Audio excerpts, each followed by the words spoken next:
Hi everybody, this is Allison from the Refugee Education Center.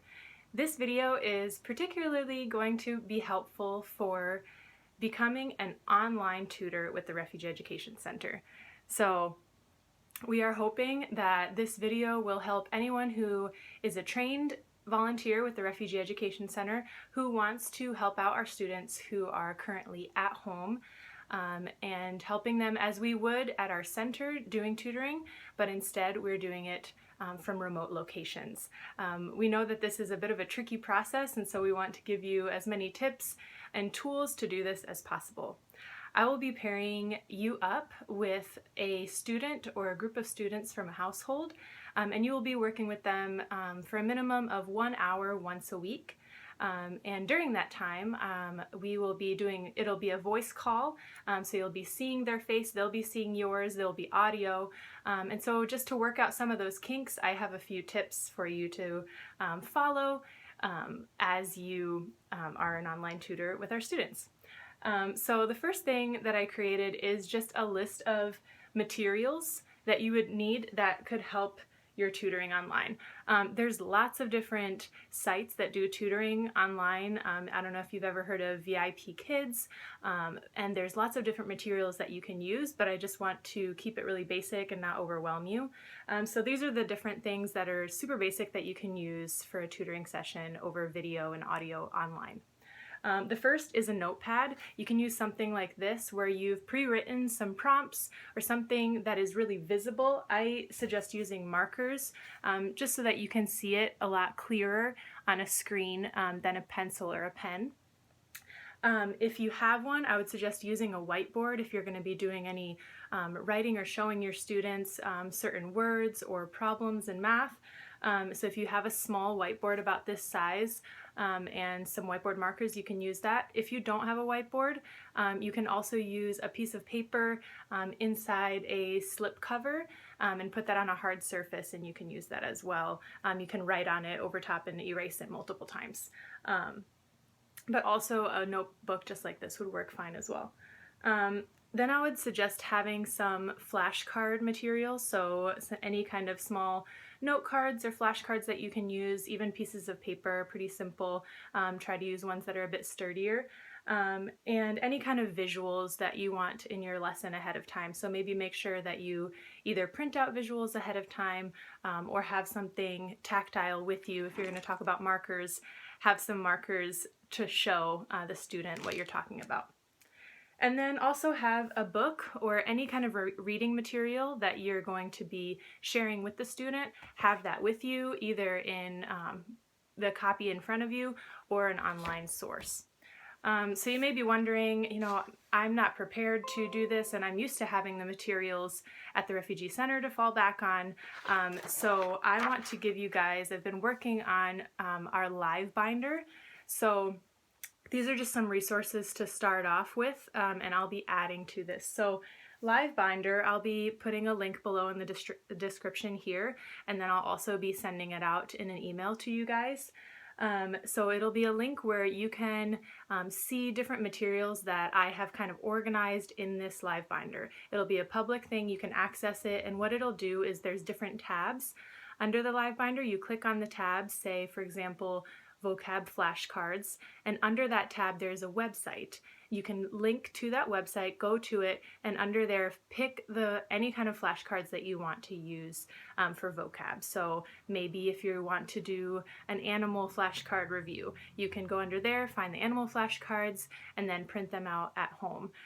One thing that we're able to do during this time is provide you expense reimbursement for printing. So if there's any printable materials that you make that maybe you're buying paper for, or an ink cartridge, that sort of thing, and you would like to be reimbursed, just let me know and we can reimburse you for those things. There's a form for you to fill out. So in that Live Binder, just different things that you can grab from there. There's a ton of different flashcards that are either by theme. There's math flashcards in there. You'll see the different tabs have different things. There's vocabulary by theme and also by level. So if a student is in second grade, there may be some second grade vocabulary in there. There's also some sight words. So sight words are those words that by each grade, they should be reading pretty automatically without having to sound them out too much.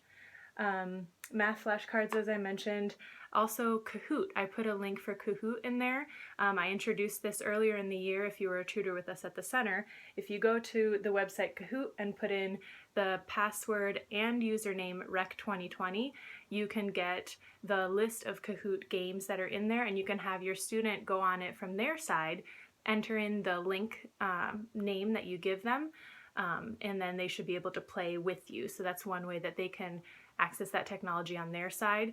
I'm trying to avoid them having to pull up anything, install anything on their phone, just because it ends up being an extra step of technology that's really tricky for them.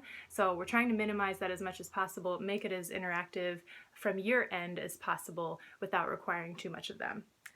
And then I'll hopefully be adding more resources on there. I don't want to make it too complicated from the beginning.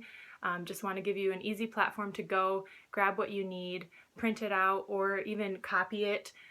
There's some lists on those websites that you can also, if you're doing sight words or you're doing CVC words like CAP, MAT, SAT, you can easily look at the list, copy it real quick in a notebook, and then bring that notebook to the student to try to read off.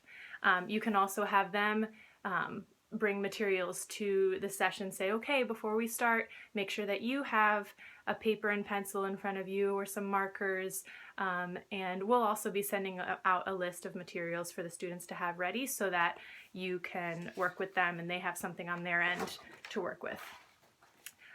So then finally, I just wanted to talk about a simple structure of what you can do during your time with your student.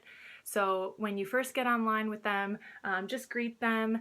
I would do something simple like ask them what the date is, what the day of the week is, maybe go over the calendar. So what month is it? What day was yesterday? What day is tomorrow? Ask them about the weather, having them try to practice some of those complete sentences. Today the weather is sunny.